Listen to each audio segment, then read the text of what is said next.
Texas State officials have informed the Sun Belt they are expecting an offer from the Pac-12 in the near future, and the talks between Texas State and the Pac-12 have intensified in the last 24 hours. Obviously, they have to give notice before July 1st. That appears it's in the offing. It's been talked about for several months now, and with Texas State here in the last couple weeks, that's been getting warmer and warmer and warmer, and looks like it's about to happen. Yeah, all signs have pointed to this for quite a while now, and especially over the last couple of weeks. It just seems like this was imminent and was going to happen, and now it looks like it is imminent and is going to happen. And so Texas State taking a step up and really further solidifying their ambitious growth plans and opportunity is knocking for them, and they're taking full advantage of it and have been fighting for this. So it seems like things are really shaping up nicely for Texas State and G.J. Kinney and his football program and all the rest of the sports there down in San Marcos. And very interesting addition for the Pac-12. I think there's a lot of different ways to look at this, but the basic thing is they get, in a sense, the Texas market by having a team now in the state of Texas, which is nice for their television partners.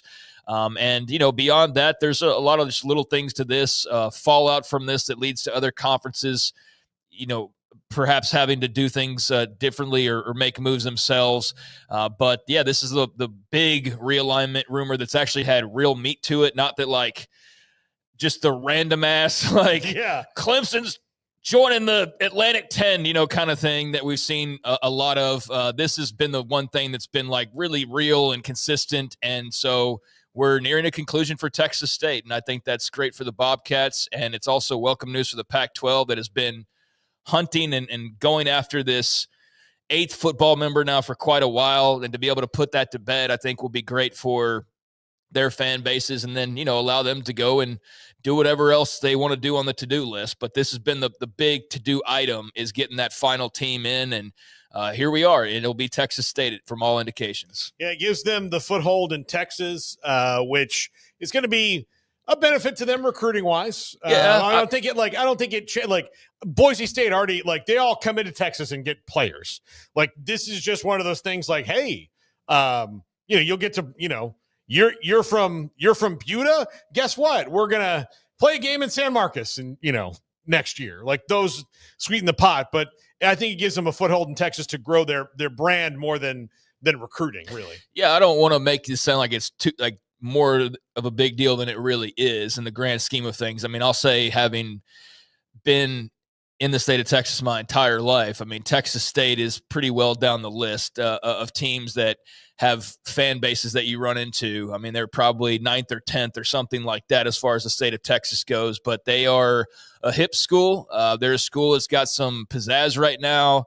They've got a nice following and a lot of pride down there, and they're excited. And when you move into a big new house, it opens up a world of possibilities, and they're definitely moving into a bigger house. And so I think they feel like there's probably just opportunities abound for them, and they can turn this into something even greater. And so that's what's exciting about this from a Texas State point of view. But a leader within the industry, Respawn fuses more than 75 years of ergonomic expertise with gaming culture to create best-in-class chairs.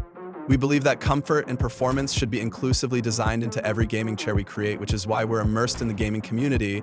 Respawn is for every gamer. Our products are for professionals and casual players and everyone in between. We don't just make good-looking gear, we bring experience.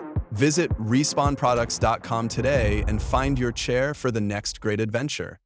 Drilling down, no, I don't think you're suddenly going to have swaths of people from the state of Texas that are now talking about the Pac-12 on a consistent basis, or that you're going to get huge numbers out of there, but you will get more than you would have had otherwise.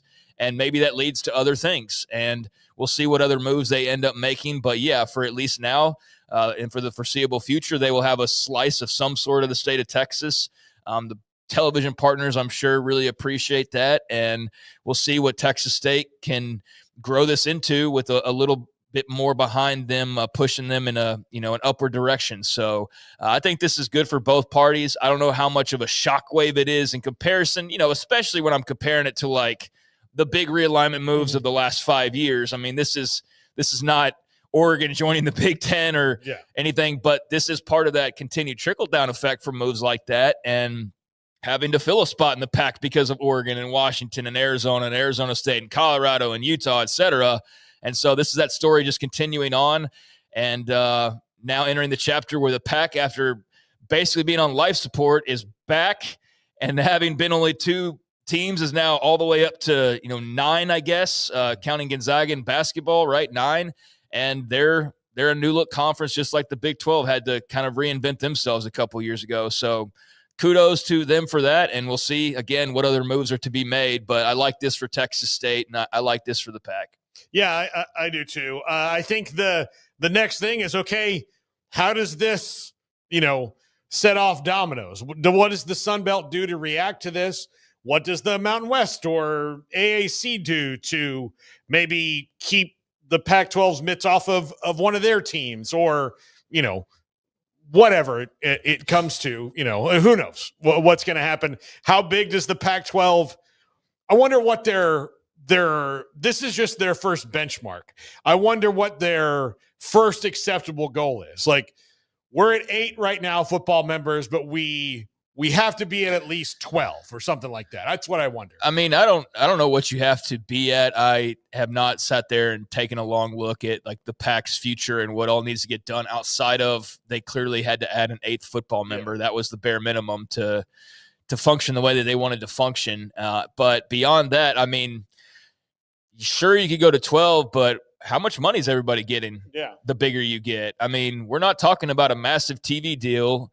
They announced their initial main partner, what was that, yesterday or the day before? And we got no money attached to that whatsoever. Yeah. Now, they're going to have other partners, but we talked to Bob Thompson about this. This isn't like a big strike it rich kind of enterprise at the moment. And so for Texas State, it's a bump up. For some of the others, it can be a bump up.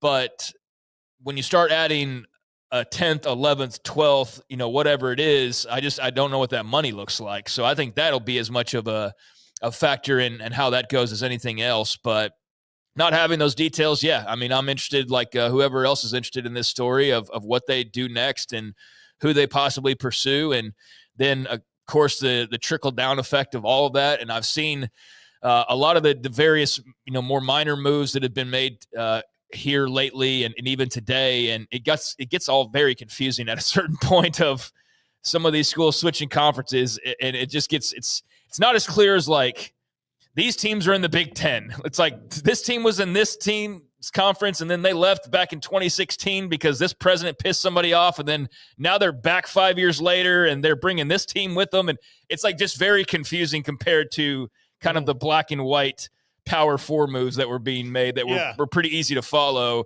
So, yeah, it can get complicated with all of the ramifications from this. But, yeah, there's a lot of different schools and conferences that are experiencing a little bit of just change and disruption right now, and all as a result of the moves that were made a couple years ago that have, again, trickled down from the Big 10, Big 12, et cetera, to the Mountain West, the Pac, and all the rest. All right. So some of those moves, Craig, that you were just talking about include the Big Sky is adding Utah Tech and Southern Utah to their conference, which is ultimately going to lose Sacramento State. And we have several little bits of Sac State news here in a second. But Montana State, UC Davis, Idaho, Northern Arizona, Montana, Idaho State, Eastern Washington, Weber State, Portland State, Cal Poly, and Northern Colorado are in that conference now. Southern Utah, Utah Tech join it. It's a really fun FCS league, that's for sure. When you've got Montana State, and Idaho in that league, they're all really, really fun teams. Eastern Washington has had some times, but that's some FCS realignment news for you, Craig. You just listed off 24 teams, and I have no idea were they all in the same conference? Or they're all in the Big Sky. I mean, this is what I'm talking about, man. Like, I don't live out in that area. If I did, I'd have a better grasp on it, but I'm not going to front for you folks out there. I'll leave it to the experts that cover those leagues. Yeah, that just gets very confusing in my head because I don't know them very well. But yeah, the Southern Utah and Utah Tech leaving the WAC for the Big Sky. That's one of the examples I was citing as far as some of the reports you read and how it can get very confusing. So like the Big Sky lost Sacramento State. So now they need to backfill. And Sac State still doesn't have a home for football. And I know like you say, I guess we're going to get to them in a second. And now they're in the Big West, but except for football. And so then Big Sky has to backfill. And now they bring in Southern Utah, who was a member of the Big Sky. This is what I was talking about. From 2012 to 2021. But then it went to the WAC 3 years ago. And then Utah Tech is like a newish D1. And then like the Southern Utah move had to do with like a president that was there. Like it just gets very confusing, dude. And I like identify with the teams I watch on the field, and I don't watch these teams, so I have a hard time kind of separating them in my head. So I am not the go-to for trying to sort these pieces out. Matt Brown is, but and he's on the show today at 4 o'clock. Yeah, and I would just say though that like good for these schools, like whoever's benefiting, I'm happy for you. I just don't know what a lot of it means at that level, and I'll defer to those that do know these schools a lot better, but it seems like some are getting a little bit of a bump up or moves that make sense for them. And this again, all just is trickle down effect from the moves that have been happening since. I mean, really, it depends on how far back you want to go, but I look at sort of the starting point of this new era definitely as the Oklahoma and Texas moves. I mean, that feels like day one for this chapter. So yeah, we're still looking at like the remnants of that still yet to be all finalized and settled down right now. And for those schools out there, like, I'm sure this is really interesting news because there is a lot of movement going on out west. That is to be sure. Yeah. And so because of, and this is all the dominoes falling. So because of Southern Utah and Utah Tech leaving the WAC for the Big Sky, the WAC and the A-Sun Conference are forming an alliance where the 5 football-playing A-Sun members will move in 2026 into the WAC, which will then rebrand as the United Athletic Conference. So there. Yeah, I mean, the United Athletic Conference is already a thing. Yeah. So I guess it's just going to... Or they'll rebrand as UAC teams or whatever. Yeah. So. Yeah. So, this is what I was talking. Garrett, I'll let you break this down. I don't even know. Yeah. See, man, like, I mean, I don't know. I don't know what half of this really. There are several guys on Twitter who will tie a belt around their neck and enjoy this tonight. Oh no, yeah, and hey, for you that like that does that, like, good for you. That's. I mean, I don't know what the belt around your neck and all that, but hey, I mean, to each their own. I think there are though a lot of people that will or are enjoying this news because they follow these schools and follow these leagues, and there's also the other ramifications that could stem from this. But yeah, I'm not one of those people. I will listen to those people though and allow them to explain to someone like me of what all this actually means in the big picture, outside of it just being, teams. I think the big takeaway I do have from this, because I don't like have the detailed things, is that everybody's finding the right spot for them now, that there's some clarity on what the future looks like, as much as we can have clarity on what the future looks like. The House settlement's been passed.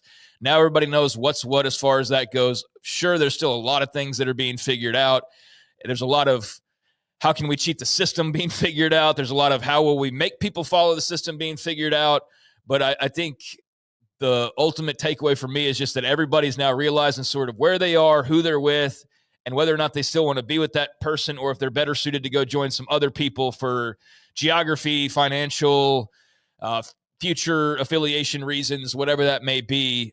Everybody's settling in and grabbing the right lifeboat. And I think it's going to lead to, and has already led to, some more of the old school feel of like regionality and conferences that make sense because everybody's in the same boat, as opposed to where things have, on a bigger level, certainly have gotten very like, well, it doesn't make sense geographically, but the money makes sense. I think in these leagues, everything makes sense because, you're getting to a point now where it's sort of make or break. You have to figure out who you are and what you want to be. And so you're joining like-minded institutions for all the right reasons. And I think that's what you see with a lot of these moves. So I think when we get past this, we'll have a much clearer picture of kind of who's in what grouping and what that may look like moving forward into the future.